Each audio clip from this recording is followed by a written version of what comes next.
And we're back on Deb's True Crime Notebook. The prosecution has filed a motion in limine regarding defense witness. Let's get into it. State of Indiana versus Richard M. Allen. State's motion in limine regarding defense witness. Comes now the State of Indiana by Prosecutor Nicholas C. McClellan for the 74th Judicial Circuit and respectfully requests that the court enter an order prohibiting the testimony by Mr. William Tobin, a listed defense witness, regarding firearm examination in general or the firearm examination specifically in this case, until a hearing may be held outside of the presence of the jury to determine the relevance of Mr. Tobin's testimony. In support of its motion, the state would show the court the following. 1. That William A. Tobin is listed as a defense witness and was deposed by the state on September 20th, 2024. Mr. Tobin has testified that he is a forensic, metallurgist, and material scientist. He has a Bachelor of Science degree in metallurgy and a Master of Arts degree in special studies, which he testified was primarily the study of law.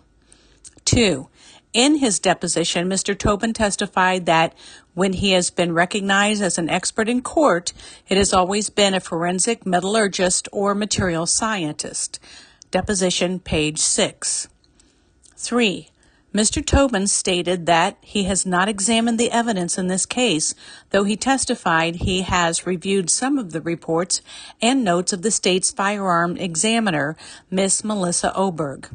Mr. Tobin testified that though he has not reviewed all of Miss Oberg's materials, he has what he typically needs to be able to opine on the methodology that's used.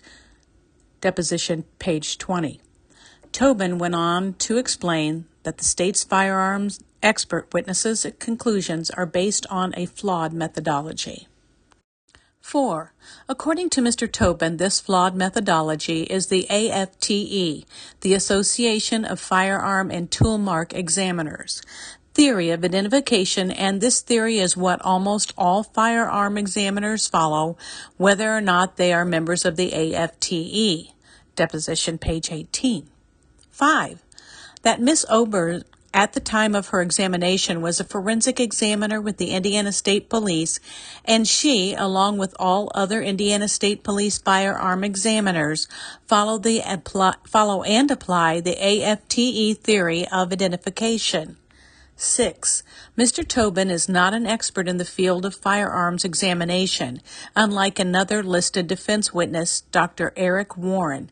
Dr. Warren, like the state's expert witness, Miss Oberg, is not only a member of the AFTE, but holds or has held leadership positions with AFTE.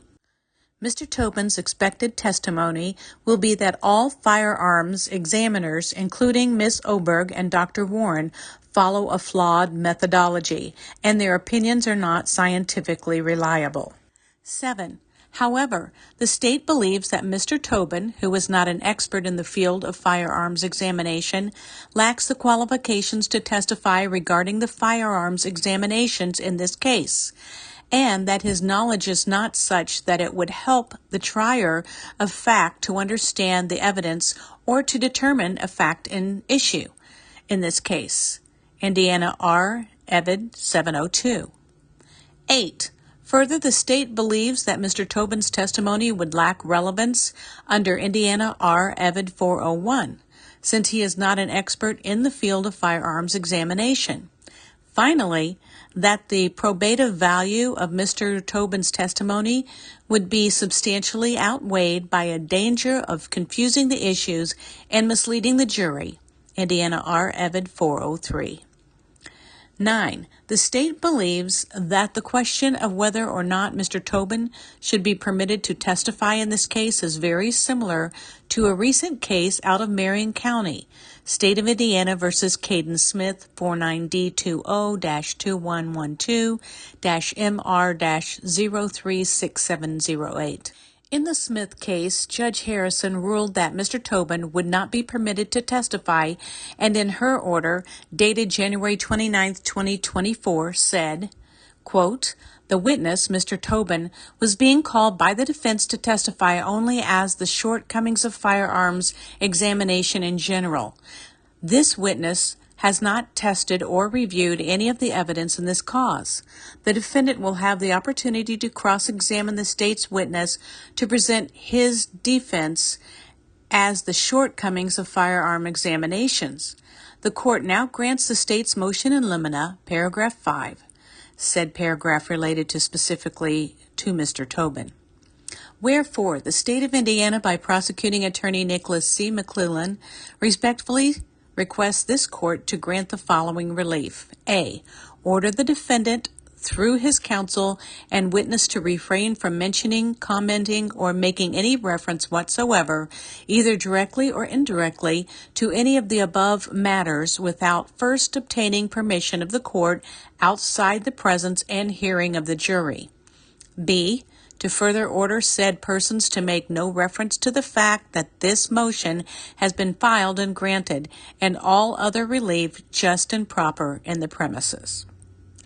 Nicholas C. McClellan, attorney, 28300-08. There you have it, a new motion in limine, but this time by the prosecution. I'll be anxious to see what the judge rules on this. There is some precedence in that. There is another case that Tobin attempted to testify similar information in, and it was denied. So we'll see what she says. We'll be back shortly with some more documents. We'll see you next time on Deb's True Crime Notebook.